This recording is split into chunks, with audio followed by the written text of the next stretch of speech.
Les pleurs de bébé.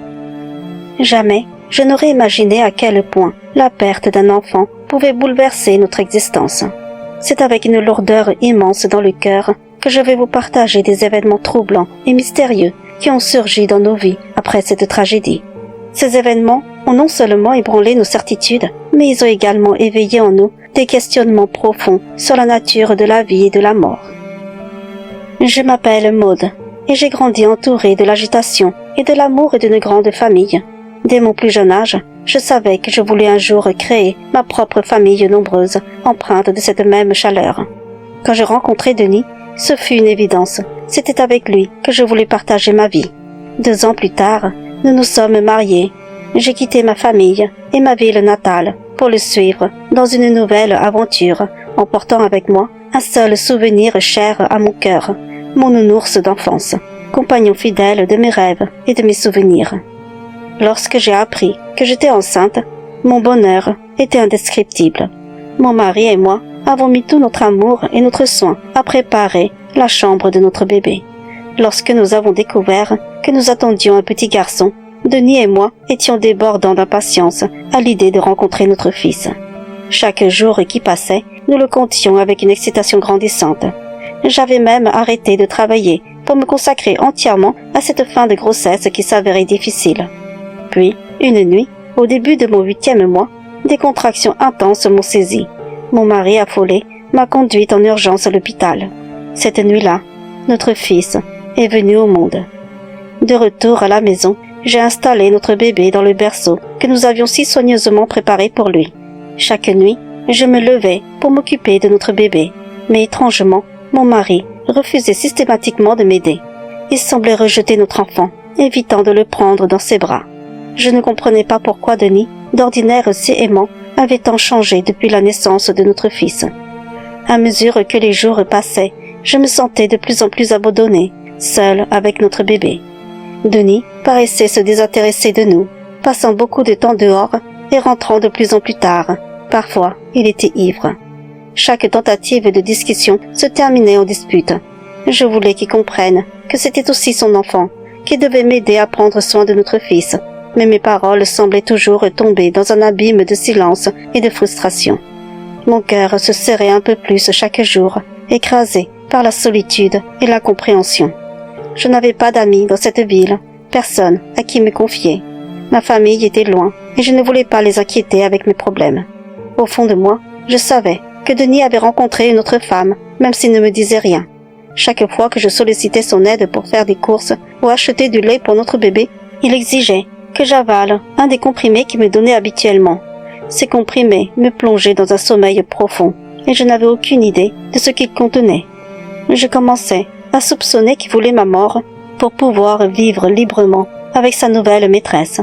Pourtant, lorsque Denis me forçait à prendre ses pilules, je lui obéissais. Je ne supportais plus cette vie de souffrance et d'abandon. L'idée que la mort pourrait être une libération me traversait souvent l'esprit, et je me laissais sombrer, espérant trouver enfin la paix. Un soir, mon bébé était malade, avec une fièvre intense, et refusait de boire son lait depuis 2 jours. Inquiète, j'ai supplié Denis de nous conduire à l'hôpital, mais il refusa catégoriquement, me traitant de folle.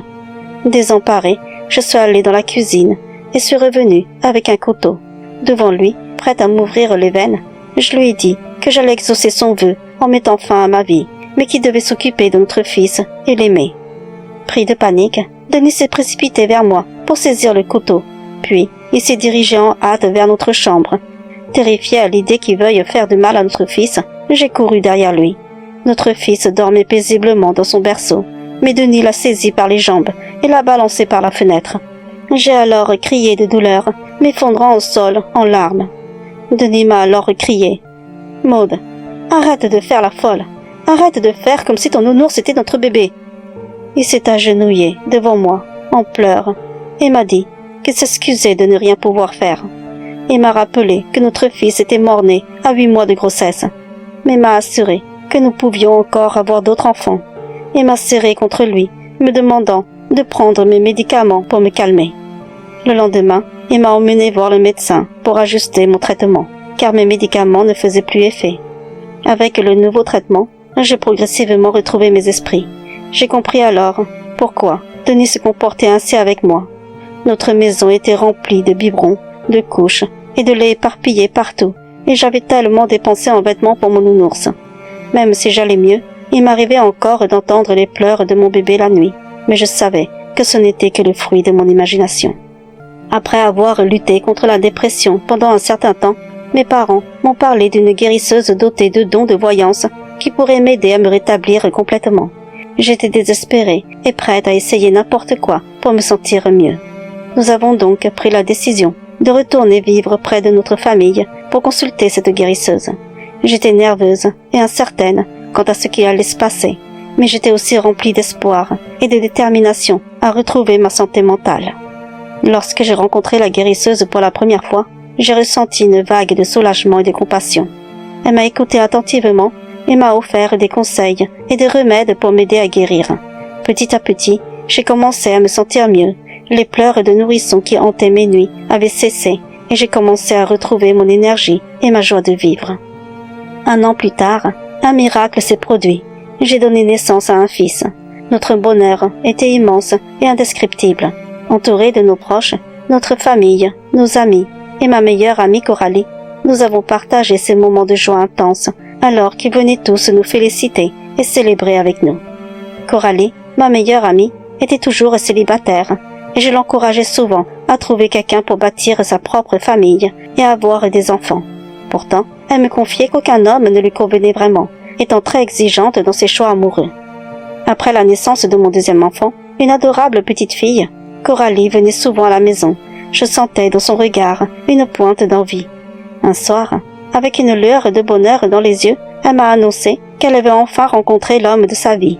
Il s'appelait Franck, et elle semblait follement amoureuse de lui.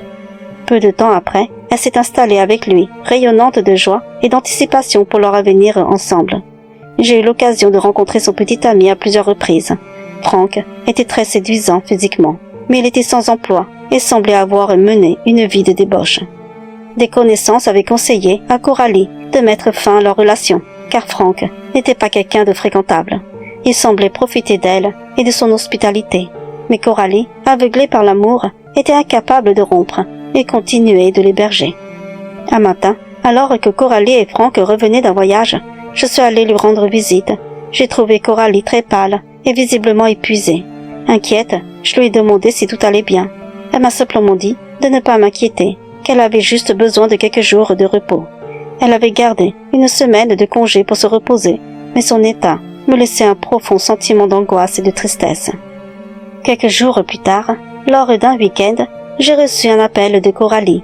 Sa voix, hésitante et perturbée, me demandait si elle pouvait venir me voir.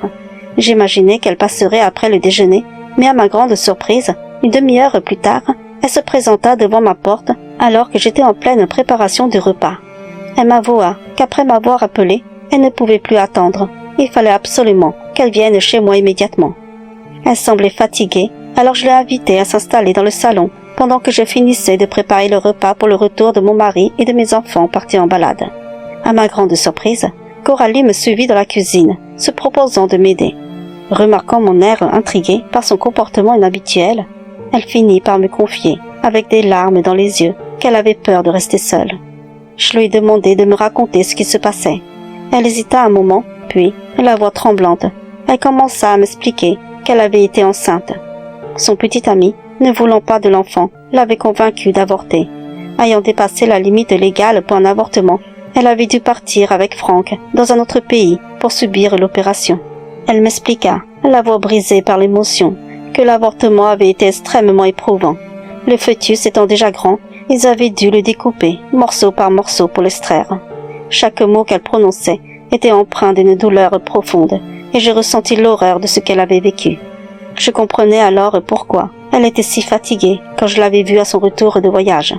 Les larmes aux yeux, elle partagea la douleur et l'épuisement qu'elle ressentait, et je compris alors toute la souffrance qu'elle avait endurée en silence. Puis, elle regarda autour d'elle, l'air effrayé, et me raconta qu'à son retour, la première nuit, l'enfant était venu la hanter en rêve. Il lui avait dit « Maman, je voulais rester avec toi. Je t'avais choisi pour être ma maman. Pourquoi m'as-tu fait ça? Regarde, maman, dans quel état je suis. Coralie vit alors la silhouette d'un enfant dont la tête se balançait, peinant à tenir droite. Son petit corps ressemblait à une poupée de chiffon, comme si des parties avaient été recousues. Terrifiée, elle lui demanda qui il était, assurant qu'elle n'était pas sa mère. L'enfant répondit « C'est moi, maman. Pourquoi m'as-tu fait ça? J'ai tellement mal. » À ce moment, l'enfant s'approcha lentement. Effrayée, Coralie lui cria de ne pas s'approcher, mais l'enfant avançait tout en répétant « Maman, j'ai mal. Maman, j'ai tellement mal. » Soudain, des cris de nourrisson éclatèrent et l'enfant se jeta sur elle. Coralie hurla et se réveilla en sursaut, tremblante et en larmes, avec l'image de cet enfant. Elle a tenté de réveiller son petit ami, mais il lui a simplement râlé dessus avant de se rendormir. Toute la nuit, Coralie, tremblante, ressentait la présence d'un être qui l'observait. Apeurée, elle s'est cachée sous la couverture jusqu'au petit matin. Épuisée, elle a réussi à dormir seulement quelques heures dans la journée. La nuit suivante, alors qu'elle dormait paisiblement, elle a été réveillée par quelque chose de froid qui l'avait touchée au bras. Pensant qu'il s'agissait d'un courant d'air froid à cause de la couverture mal tirée, elle se glissa sous la couette, se rapprochant de son petit ami pour se réchauffer. Juste au moment de se rendormir, une sensation froide lui caressa la cuisse. Elle pensa alors que c'était peut-être Franck, mais lorsqu'elle leva la tête vers lui, il dormait profondément. L'angoisse s'empara d'elle, les souvenirs des événements de la veille revenaient en mémoire. Elle sentait la présence de quelqu'un près d'elle, l'observant. Tétanisée, elle réveilla Franck, et malgré ses protestations, elle lui demanda de changer de place. Vers 4 heures du matin, Coralie fut réveillée par des râlements et des bruits étouffés de Franck, comme s'il avait du mal à respirer. Affolée, elle le secoua pour le réveiller. Franck se réveilla en sursaut, en sueur. Il lui raconta alors son cauchemar. Un enfant était assis sur lui, pesant lourdement sur sa poitrine et l'immobilisant. Il avait beau tenter de bouger, il ne pouvait pas respirer correctement et se débattait de toutes ses forces jusqu'à ce que Coralie le réveille. Coralie me confia que tout d'abord, il pensait que ces terrifiants épisodes n'étaient que des cauchemars.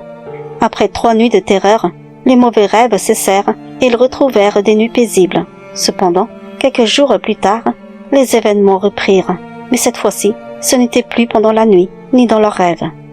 Un matin, alors qu'elle faisait sa toilette pour se préparer au travail, Coralie entendit des bruits de pas derrière la porte.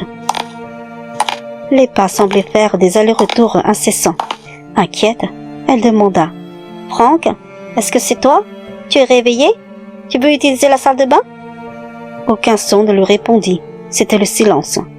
Quelques minutes plus tard, les bruits de pas reprirent et elle perçut aussi un frottement contre le mur. « Franck, est-ce que c'est toi ?» répéta-t-elle, la voix tremblante. Toujours aucune réponse. Tétanisée, elle resta un moment dans la salle de bain, paralysée par la peur. L'heure de partir approchant, elle se décida finalement à sortir. Ouvrant doucement la porte, elle découvrit qu'il n'y avait personne. Elle se précipita alors dans la chambre où Franck dormait encore profondément. Rassemblant rapidement ses affaires, elle quitta la maison pour aller au travail. Après ce jour, Coralie commença à entendre les pleurs d'un nourrisson au loin.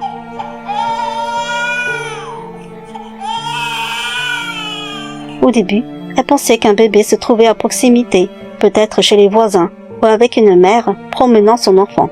Cependant, ces pleurs envahirent sa vie, résonnant jour et nuit. C'est pour cette raison qu'elle était épuisée, manquant cruellement de sommeil. Elle me raconta ensuite qu'à midi, lors de sa pause déjeuner, Franck l'avait appelée pour lui demander si elle était revenue à la maison dans la matinée. Coralie lui assura que non. Franck lui expliqua alors que peu de temps après son départ pour le travail, encore fatigué, il avait décidé de se recoucher.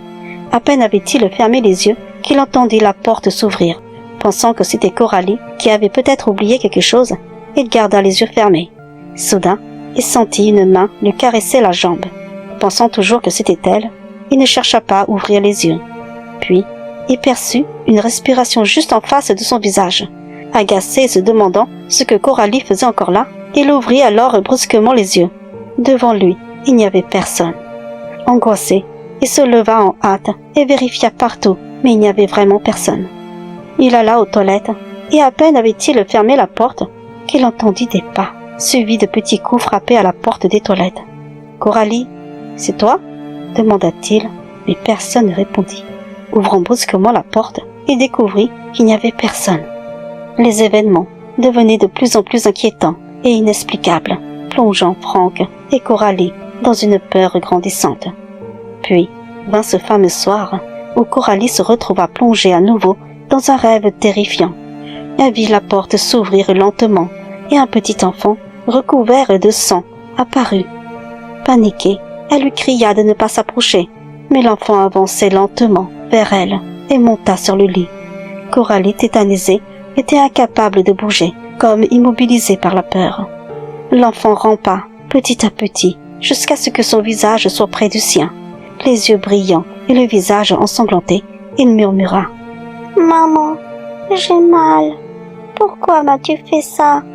Aide-moi, maman. » Elle tenta de crier, de bouger, de faire tomber cet enfant de sur elle, mais ses efforts furent vains. Enfin, elle se réveilla en sursaut, le cœur battant à tout rompre. Cette nuit-là, Coralie ne put se rendormir, angoissée par la peur de revoir cet enfant dans ses cauchemars. Coralie et Frank vivaient dans une angoisse constante. Un jour, en rentrant du travail, Coralie trouva la maison désertée.